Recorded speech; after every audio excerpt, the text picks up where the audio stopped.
Au sommaire de cette édition, 3 ans de gestion de Félix Tshisekedi à la tête de la magistrature suprême, l'ONG Action contre les violations des droits des personnes vulnérables juge le bilan de Félix Tshisekedi mitigeux sur le plan du respect des droits de l'homme. Mesdames et messieurs, les détails, c'est tout de suite dans cette édition que j'ai le réel plaisir de vous présenter. Vous êtes amoureux du droit? Vous aimez la justice équitable? Bien, suivez la grande édition du JT des droits humains sur nos chaînes partenaires et sur YouTube. Tapez JT des droits humains. Ce n'est pas tout. N'oubliez pas de vous abonner et d'activer l'icône de notification pour ne rater aucune de nos publications. C'est un réel plaisir, mesdames et messieurs, de vous retrouver à la présentation de cette nouvelle édition du journal télévisé des droits humains. Dans leur offensive contre les forces négatives qui sévissent dans la partie est de la RDC, les forces armées de la République ont mis la main sur les collaborateurs de ces rebelles, une bande constituée des hommes et des femmes qui ravitaillent ces rebelles en médicaments, aliments et armes. Les détails dans ce reportage de la presse des FARDC. Encore une prouesse de plus au sein des forces armées dans la lutte contre les groupes armés. En Ituri, le premier groupe est constitué de 4 collaborateurs de ZADF, dont 2 Maïmaï et un ravitailleur à médicaments de ces rebelles. Ils ont été arrêtés en chefferie de Walese-Vonkutu avec une grande quantité de médicaments conservés dans des bidons, a dit le porte-parole des opérations militaires en Ituri. C'est vraiment un réseau de ZADF, mon général. Étant donné qu'il y a beaucoup de blessés dans les cas ennemis, il a pris l'engagement d'aller acheter les médicaments pour ramener en brousse là où ils sont en détresse. Un rebelle très malin qu'il est, ils vont utiliser ces bidons pour acheminer ces médicaments au niveau de la brousse. Le second groupe, il s'agit d'un réseau d'achat et de vente d'armes. À la tête, la chef du quartier Bakongolo et 3 autres personnes appréhendées avec une arme PKM, explique le lieutenant Gilles Ngongo. Mon service a mis la main sur cette dame en voulant acheter cette arme d'appui à un montant de 1 500 $. Au patron des opérations militaires en Ituri, le lieutenant général Luboyanka Johnny, d'interpeller les uns et les autres à la prise de conscience au refus de collaborer avec les groupes armés en vue de sauver la province. Je crois que la population iturienne doit comprendre que le temps de la paix est arrivé. Cette arme-là ne pardonne pas. Et vous voyez, ce sont des dames qui sont allés acheter cette arme-là. Rappelons que c'est le 1e cas d'arrestation des cerveaux monteurs des groupes armés, dont les ADF, Maïmaï, Kodeko, Zaïre et FPIC au front nord en territoire de Djougou et au front sud en territoire d'Irumu. C'est un rêve qui est en train de devenir une réalité dans 5 ans. La République démocratique du Congo va se doter d'un port en eau profonde à Banana dans le territoire de Moanda. Le chef de l'État, Félix-Antoine Tshisekedi Tshilombo, a procédé à la pose de la première pierre pour la construction de ces gigantesques édifices au cours d'une cérémonie solennelle. Plus de détails avec Joël Diawa. Au cours d'une cérémonie officielle, le président de la République, Félix-Antoine Tshisekedi Tshilombo, a posé la première pierre, lançant ainsi les travaux de construction du port en eau profonde de Banana dans le territoire de Moanda, au Congo central. Dans son discours, le ministre des Transports, Voies de Communication et Désenclavement a brossé un tableau historique révélant les différentes péripéties qui ont parsemé le parcours du dossier du port de Banana jusqu'à cette cérémonie grandiose qui vient couronner les efforts des temps des compatriotes. Chérubin Okende a également livré certains détails techniques des performances attendues. Le chairman de DP World, l'entreprise contractante émirati, s'est pour sa part réjoui de l'heureuse issue des démarches entreprises depuis belle lurette. Il s'est dit honoré d'entrer en partenariat avec le gouvernement congolais. Il a aussi relevé le fait que Banana est en passe de devenir une véritable plaque tournante sous-régionale du commerce et des échanges divers. Le projet se fera en 4 phases, dont la première devra consister à la construction d'un quai de 600 mètres avec un coût de plus de 300 millions de dollars américains. Il va permettre d'amener un volume de trafic de 360 000 conteneurs de 20 pieds pour la première phase qui prendra 2 ans. Le coût total du projet est estimé à plus d'1 milliard de dollars américains. Ce coup d'envoi est un signal fort qui traduit la volonté du président Félix Tshisekedi de respecter son engagement, de conditionner l'érection du pont-route rail entre Kinshasa et Brazzaville à la construction du port en eau profonde de Banana. Cette date du lundi 31 janvier 2022 sera désormais marquée en lettres d'or dans les annales de la République démocratique du Congo, car finalement le président Félix Tshisekedi a, par le truchement de son ministre des Transports, Voies des Communications et Désenclavement, joint l'acte à la parole en matérialisant un projet que la RDC attend depuis longtemps. Rendons-nous au ministère de la Justice. Renforcer les capacités du personnel au cabinet du ministre de la Justice dans les traitements des courriers, c'est l'objectif poursuivi par la formation organisée le 29 janvier dernier. Grâce à cet atelier, les membres du cabinet de Rose Mutombo sont désormais dotés des connaissances sur le logiciel e-courrier. Suivez. Le ministère de la Justice reçoit des centaines de courriers par jour et pour rentabiliser les temps de réponse, une formation e-courrier a été organisée le 29 janvier 2022 au Palais de Justice à l'intention des membres du cabinet qui interviennent dans ce circuit. La directrice de cabinet de la ministre de la Justice, Pélagie Ebeka, a déclaré que c'est une initiative à louer et à féliciter parce qu'il a plu à la ministre d'État, ministre de la Justice et garde des Sceaux, Rose Mutombo Kiese, de décider d'initier ce processus de dématérialisation de tout ce qui est courrier. C'est la première phase qui a démarré et l'évolution va tenir compte de la gestion des courriers. Il était important de mettre en place un système qui puisse faciliter la tâche dans la gestion, le traitement des courriers et de tous les dossiers qui arrivent au ministère de la Justice. Nous avons l'obligation de pouvoir augmenter notre efficacité de travail. C'est bien l'objectif même de cette session de formation, a poursuivi la directrice de cabinet. La société e-Solutions, qui a mis en place un système de gestion des courriers pour le ministère de la Justice, a indiqué que ce système permet de mettre en musique tous les courriers reçus. Il permet aussi aux différents acteurs du ministère de la Justice d'avoir un aperçu et une certaine fluidité par rapport au délai, de respecter le deadline pour que le travail soit fait de manière efficace.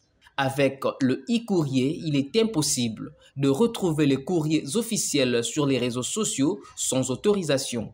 Ce système permet aux utilisateurs et à l'administration centrale d'avoir une mainmise sur toutes les actions qui sont posées pour que la personne qui sera à l'origine des fuites des documents puisse en répondre. Nous restons toujours au ministère de la Justice pour parler de cet autre atelier de renforcement des capacités sur le désengorgement des maisons carcérales. Plus de détails dans ce reportage.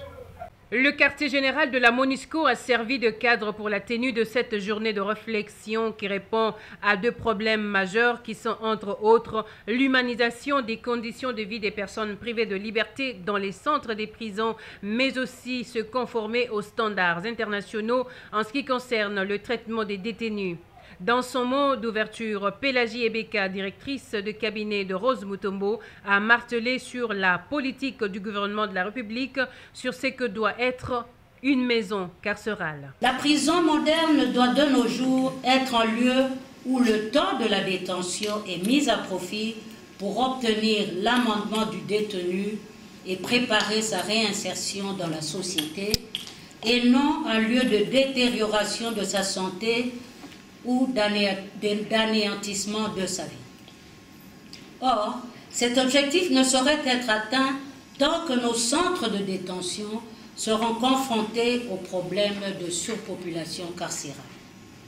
Le défi qui est le nôtre est donc de répondre au souci de la refondation de notre système carcéral par la promotion des valeurs constitutionnelles en cette matière qui font de la détention une exception et non une règle. Les maisons carcérales en République démocratique du Congo détiennent les prisonniers même pour des faits bénins. Plusieurs faits sont à décrier à ce jour et la pandémie à Covid-19 a mis à découvert la précarité des maisons de détention, d'où l'importance de cette activité, a martelé Pélagie et Beka. La Constitution de la République dispose en son article 27 alinéa 1er que la liberté individuelle est garantie. Elle est la règle, la détention l'exception. Malheureusement, en pratique, c'est le contraire que l'on constate. Alors que l'article 27 du Code de procédure pénale dispose notamment, je cite, « L'inculpé ne peut être mis en état de détention préventive que s'il existe contre lui des indices sérieux de culpabilité et qu'en outre, le fait paraît se constituer une infraction que la loi réprime d'une peine de 6 mois de servitude pénale. » Ce jour, les dispositions susvisées ne sont pas prises en considération et les détentions préventives s'opèrent à tour de bras, même pour des faits bénins ou des faits relevant du droit civil. La représentante de Rose Mutombo a également annoncé l'acquisition dans les tout prochains jours d'un centre capable d'accueillir les femmes et les enfants détenus à Mbenteke-Fouti, une périphérie de Kinshasa. En attendant les réformes du système pénitentiaire initiées par le ministère de la Justice, contenues dans le projet de loi et décret relatifs subordonnés à l'approbation du gouvernement pour leur adoption. Et dans un autre chapitre, l'ONG des droits de l'homme, Action contre les violations de droits des personnes vulnérables, recommande au chef de l'État ainsi qu'au gouvernement le respect des instruments internationaux, régionaux et nationaux pour espérer à l'effectivité de l'État de droit en République démocratique du Congo.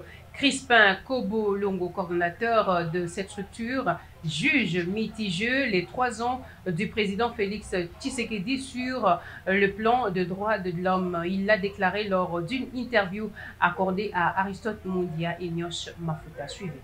Dans les 3 années du président Félix Tshisekedi à la tête de la RDC, l'action contre les violations des droits des personnes vulnérables dit constater quelques avancées sur les volets droits de l'homme. Sur le plan de droits civils et politiques, le bilan est légèrement positif, dans ce sens que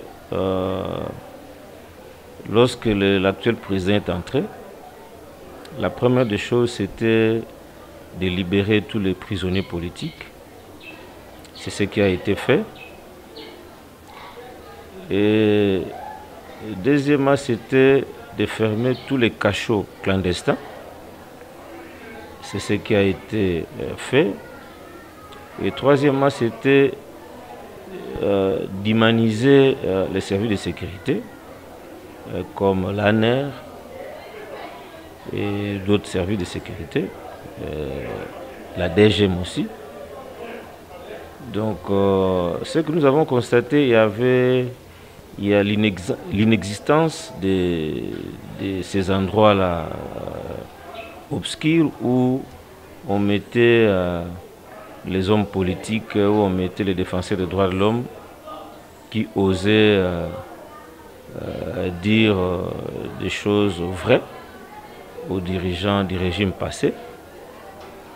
Alors, nous avons constaté qu'il y avait cette évolution. Et sur le plan de la liberté de la presse, ça aussi, on a remarqué sur le terrain, les journalistes parlaient librement. Cependant, cette ONG-DH estime qu'il reste beaucoup à faire car plusieurs questions liées aux droits humains jusque-là offrent des palliatifs. Au niveau surtout primaire, cette gratuité est effective. Malgré les différents problèmes liés à ça, il n'y a pas d'infrastructure. Les salles sont bombées d'enfants. Du côté sanitaire, là, en tout cas, ça traîne encore. Du côté emploi, et là également, il y a, depuis qu'il est là, bon, on a senti qu'il y a eu beaucoup de manifestations, de grèves. Là, de ces faits, cette structure de la société civile fait quelques recommandations au président de la République ainsi qu'au gouvernement pour l'amélioration de la situation des droits de l'homme en RDC. Quant aux recommandations, je vais demander au chef de l'État et au Premier ministre de faire en sorte que les instruments juridiques, tant nationaux qu'internationaux ratifiés par la RDC, soient appliqués.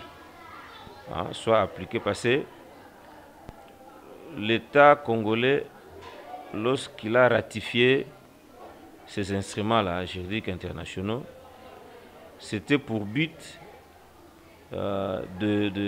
d'améliorer la situation des droits de l'homme, d'appliquer pour améliorer la situation des droits de l'homme en RDC. Action contre les violations des droits des personnes vulnérables est une ONG qui défend les droits de la population congolaise, particulièrement ceux des vulnérables. Et dans un autre chapitre, drame à Kinshasa, un incendie d'un centre commercial s'est déclaré à Lemba, Salongo au sud, dans la nuit de dimanche 30 au lundi 31 janvier dernier. Mauvais contact électrique a été à la base de ce drame et plusieurs dégâts matériels ont été enregistrés. Jemima Kiminou pour le reportage. Voici l'image de ce qui reste du marché centre au quartier Salongo Sud de la commune de Lemba. Le victime ramasse à peine le reste de leurs biens avec un grand regret. Dans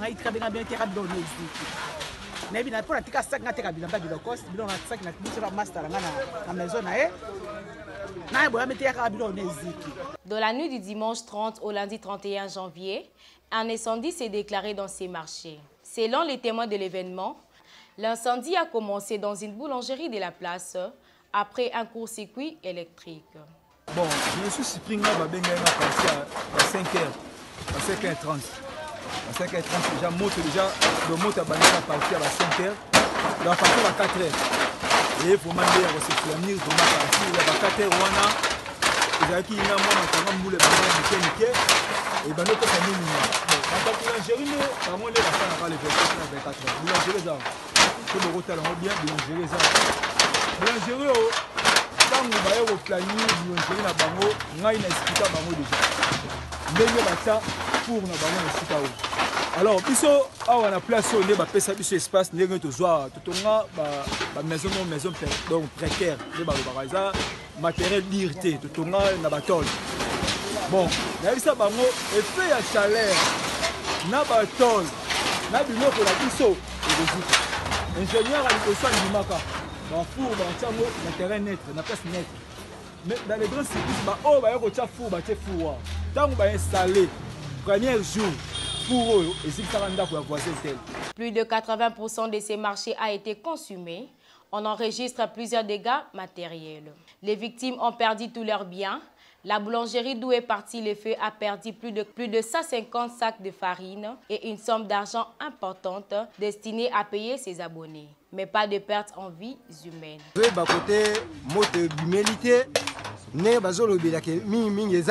Boulangerie, moto bimina boulangerie. Boulangerie nde ebimisi moto yo nde biso nyonso tokomi lelo tokomi ba chômeur. Ponga za meniser ka nesika o totelemi. Ba meuble na biso nyonso to salaki eziki. Alors biso to éviter l'état tel ya biso na likambo yo. Gouverner surtout gouverner moi en Salongo. Likambo kwei na mboka na yo na ndaku na yo. En tout cas kotika biso te boye.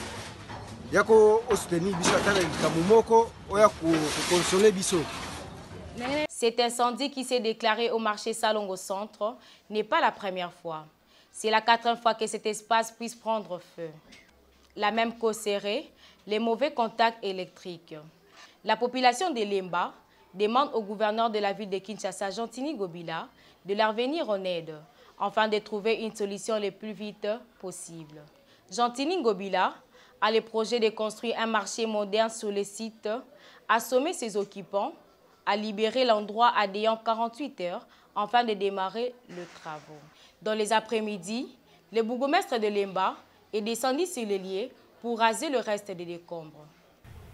Rendons-nous au palais pour parler de cette affaire qui fait parler d'elle, affaire ministère public contre Ferdinand Kambere. Le tribunal des grandes instances de Kinshasa-Gombe vient de surseoir la cause en attendant le verdict du juge qui doit statuer sur la demande de mise en liberté provisoire sollicitée par le secrétaire permanent adjoint du PPRD.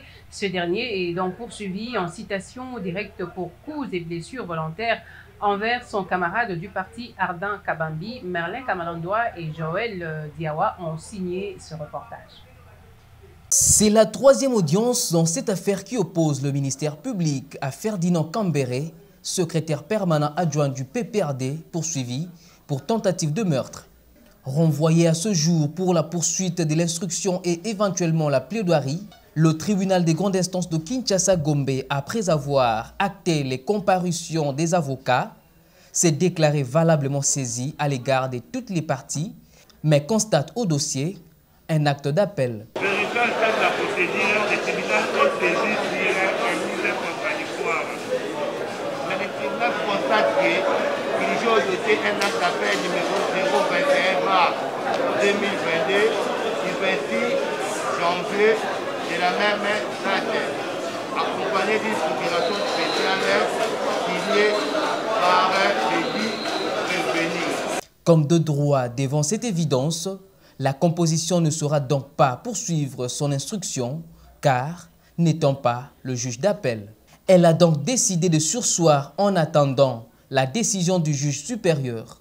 Pour rappel, c'est au cours de l'audience précédente que le prévenu avait introduit sa demande de mise en liberté provisoire en chambre de conseil, une demande non fondée pour le ministère public et rejetée par le tribunal des grandes instances de Kinshasa-Gombe quelques jours plus tard. Une décision qui a fait l'objet d'un appel par le prévenu.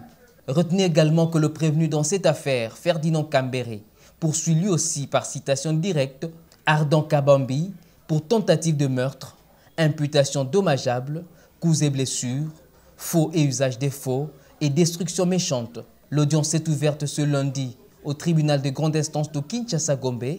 Faute de comparution personnelle du cité Ardent Kabambi, le TGI Gombe a renvoyé donc l'affaire à la huitaine, car les faits pour lesquels est poursuivi le cité Ardent Kabambi sont punissables de plus de 2 ans. Qui vivra, verra. Prenons cette information pour boucler complètement cette édition, mesdames et messieurs. La Fondation Ngandou, sous la direction de son président Thierry Ngandou, a le dimanche 30 janvier dernier offert un don des bassins aux vendeuses du marché hindou dans la commune de Massina. Plus de détails avec Josephat Mwenze et Junior Tankway. La Fondation Thierry Ngandou a remis ce dimanche 30 janvier les dons à la population de Massina, quartier 3, un lot constitué des bassins et de fonds de commerce pour permettre à ces vendeuses d'avoir les moyens de démarrer leur petit commerce. Donc, ça 100 maman, papa, va évoluer dans le commerce. La maman se postali en haut bien, un bon au bandotika, muke et ça maman ne peut pas porter la carte. Si la biso est vraiment que bino pour réussir, pour faire ça exemple dans la maman au voyage au quota, de l'autre petit au mapa, ton kilo de tokuta on a fufu, tokuta on a masambo, tokuta on a boutique, tokuta on est là au sous quota na bilamba, au mata, boete. Donc il ne faut pas tous analyser à se contenter dans la médiocrité, ton est là comme il faut ça l'esprit, il y a quoi avancer la vie. Ceci est un geste de solidarité de la Fondation Thierry Ngandou qui s'inscrit dans la vision du chef de l'État. Signalons que la Fondation Thierry Ngandou a promis d'étendre ses projets dans toutes les 24 communes de la ville-province de Kinshasa. Mesdames et messieurs, amis téléspectateurs du journal télévisé de droits humains, vous êtes dans le besoin d'acquérir des immeubles, vous êtes dans le besoin de trouver des maisons en location. Eh bien, l'agence Kinwani vous offre ses services. Je vous laisse suivre ce reportage. PDG Kinwani Balabala Business. PDG Kinwani Balabala Business. Yalo! Ndeko ya Congo! Tala agence immobilière oyo ya kosilisa masolo ya escroquerie ya ba courtier pe ba commissionnaire ya CNZT yangoyo balobi agence immobilière Kinwan Business oyo ya yemoko le PDG Kinwani Balabala Kelly Bonheur l'homme le plus sérieux ya masolo ya immobilier ya RDC mutu ya mayele na ndenge ya defote yeba ke awa ba client bakendaka kotala bandaku na makolo soki mukete noko tala ba jeep ozali komona yango nde kendaka kotika ba client kotala bandaku en fait que ba client bazala satisfait noko awa ba je eza soki mukete ba jeep ya kanda ya sika ya 0 km kotoyo ba client baza mobimba na ndenge ya defate tala sikoyo ba bureau noko awa bureau malili ya nyama neti kaka oza na Canada parce que ba klimi oyo ezo pusa malili client vandi awa abosani ke ayaki masolo ya ndako zwa sikoyo ba kiti ya defate noko awa ba kiti ya méchant et puis akei ya koloba kutu soki mukete akei ya solo bayambio na ba bureau awa ya agence immobilière Kinwani Business au sepeli confort et venda nulle part ailleurs. Na moni ozo le kan agence immobilière Kinwani vraiment il y a du sérieux. Makamba ba succession et comment ba problème belé ba famille bani mais ceux qui vont contacter agence ba conflit inutile rosalati. Dans le département juridique il y a bien et on a mis kanda makamutu rosalalaise location achat ici c'est du sérieux. Bandiku naibi sibino uzauza mbona yo fo usana na ngoli kabu emonana oso mandak do ufutera agence asir nizam moko Kinwani Business tala noko yo mutozo teka ndaku ti lelo ndaku na yo teka makate yaka na offre wana awa na agence immobilière Kinwani Business omona ndenge kobeta madada avec impact na idéologie otuninga soki ezwami wapi ezwami awa na avenue Kimbondo numéro 384 référence kaka na formule 1 oza mobimba deuxième bureau awa kaka na avenue Boite numéro 206 référence Yesu Ninjibu na galerie Ndimangondo noko yo mutozo lukandaku ya kofutela ozo lukandaku ya kosomba noko komitungisama na yote yaka awa na agence immobilière Kinwani Business oza la satisfait na quelques temps seulement parce que bango awa baje eza soki mukete escroquerie ya ba commissionnaire ya CNZT abu pia PDG Kinwani Balabala Business. Ça a été un réel plaisir de vous présenter cette édition consacrée aux questions spéciales des droits de l'homme, nulle part ailleurs que sur ce magazine. Mesdames et messieurs, si vous avez aimé, dites merci à Merlin Kamalandois, Joël Diawa, Aristote Mundia, Jemima Kiminou qui ont participé à sa réalisation, Junior Tankoyete derrière la caméra ainsi que Nyosh Makuta. Je vous retrouve à l'édition prochaine avec le même plaisir. Au revoir.